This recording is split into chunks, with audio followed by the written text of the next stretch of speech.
Indonesia. Jalan Veteran nomor 16 Jakarta Pusat Indonesia. Bapak Presiden,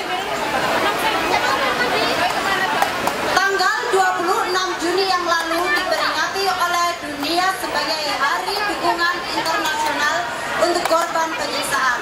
Tanggal tersebut dipilih untuk memperingati lahirnya Konvensi PBB menentang penyiksaan dan perlakuan dan penghukuman yang kejam, tindakan manusiawi atau merendahkan martabat yang sudah diratifikasi oleh Indonesia sejak tahun 1998. Meskipun Indonesia telah meratifikasi Konvensi Anti Penyiksaan dan Perlakuan atau Hukuman yang Kejam, tindakan manusiawi atau merendahkan martabat sejak tahun 1998, fakta hingga saat ini masih banyak warga Indonesia yang menjadi sasaran penyiksaan serta kekerasan aparat negara.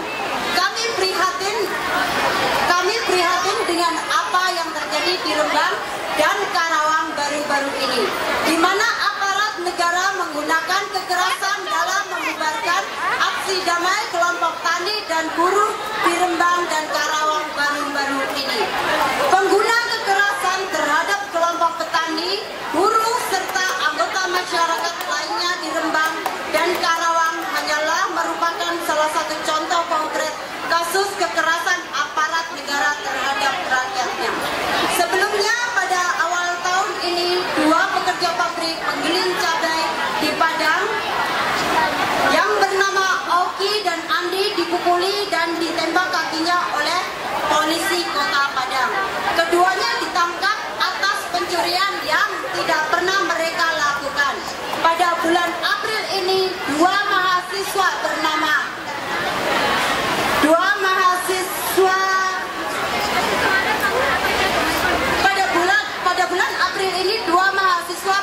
Yani dan Weda dan Alvarez Kapisa dipukuli, ditendang, diinjak-injak dan disetrum oleh anggota Polres Jayapura. Akibat turut serta dalam suatu aksi damai menuntut pembebasan tahanan politik di Papua. Baru-baru ini Yulfikar, seorang perantau dari Makassar yang hendak mencari kerja di Jakarta, dituduh melakukan pencurian dan disiksa oleh anggota Polres Jakarta Pusat. Matanya dilakban dan badannya dipukuli. Maraknya penyiksaan dan kekerasan ini diperparah dengan jalannya penghukuman terhadap aparat negara yang melakukan kejahatan hak asasi manusia tersebut.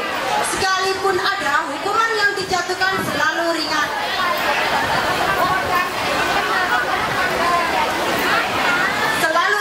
Gagal memenuhi rasa keadilan korban. Anggota kepolisian yang menyiksa Erik Alamsyah hingga meninggal pada tahun 2011 misalnya, hanya dijatuhi penjara sekitar 8 sampai 12 bulan.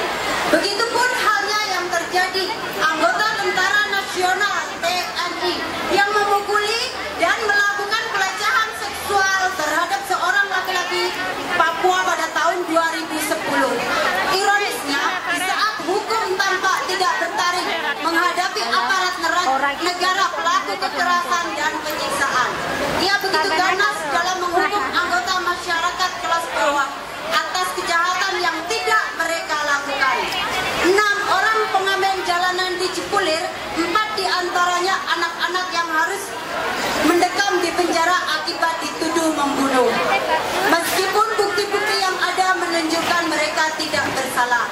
Hanya di tahun ini setelah berbulan-bulan di penjara, 2 dari 6 pengamen tersebut dinyatakan tidak bersalah dan dibebaskan oleh Pengadilan Tinggi Jakarta.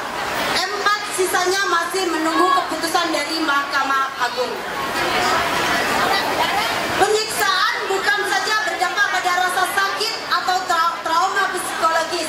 Penyiksaan juga signifikan berpengaruh pada keberlangsungan hidup korban dan atau keluarganya.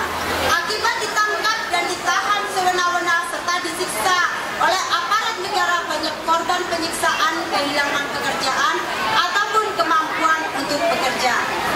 Kasus Iwan Mulyadi yang ditembak di Sumatera Barat oleh aparat kepolisian pada tahun 2006 mengalami kelumpuhan permanen hingga ia kehilangan pekerjaan dan sulit untuk mendapatkan pekerjaan baru. Penyiksaan dengan demikian merupakan salah satu bentuk kemiskinan terhadap masyarakat kelas bawah, kelompok yang paling sering menjadi targetnya. Negara kemudian lalai menjalankan kewajibannya untuk memberikan pemulihan terhadap korban penyiksaan dan kekerasan aparat. Korban penyiksaan dan keluarga kerap hanya diberi ganti rugi ala kadarnya. Tidak diberikan layanan rehabilitasi medis atau sosial.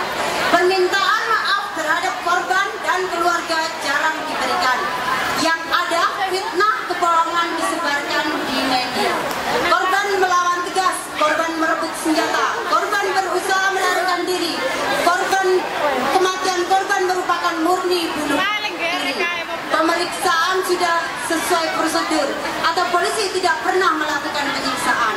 Budaya fasisme sudah ada di Indonesia sejak zaman Belanda dan dipertahankan oleh rezim Soeharto guna menghukum mereka yang dicurigai sebagai lawan politik, seperti mereka yang dicurigai sebagai anggota Partai Komunis Indonesia (PKI).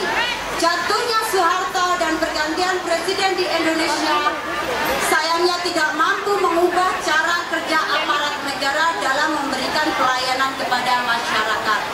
Kekerasan tetap digunakan sebagai cara yang digunakan penguasa Indonesia untuk mempertahankan kekuasaan dan jabatannya.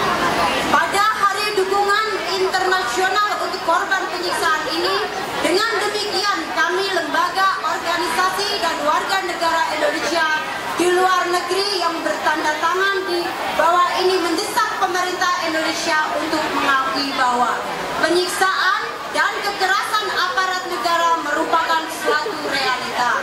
Penyiksaan merupakan kejahatan yang merajalela dan bukan hanya kekeliruan satu atau dua oknum polisi semata. Di samping pengakuan tersebut, kami mendesak pemerintah Indonesia untuk melakukan hal-hal sebagai berikut. 1. Menghentikan segera segala bentuk kekerasan yang dilakukan aparat negara terhadap rakyat. Mendengarkan aspirasi dan memenuhi tuntutan rakyat Rembang dan Karawang atas hak tanah dan sumber penghidupan serta kelompok-kelompok masyarakat lainnya di Indonesia, guna mencegah kembalinya terjadi kekerasan aparat terhadap masyarakat di area tersebut. 3. Melakukan reformasi di dalam tubuh kepolisian Republik Indonesia, antara lain dengan memperbaiki sistem perekrutan, materi pendidikan, mekanisme promosi serta metode dan aturan interogasi. Mengadopsi ketentuan undang-undang ataupun suatu undang-undang anti penyiksaan terpisah yang memberikan jaminan hukum terhadap a. pengambilan langkah-langkah pencegahan penyiksaan termasuk dengan mengurangi masa penahanan yang terlalu panjang, memastikan adanya pemeriksaan kesehatan tahanan dan pengecualian informasi didapat dari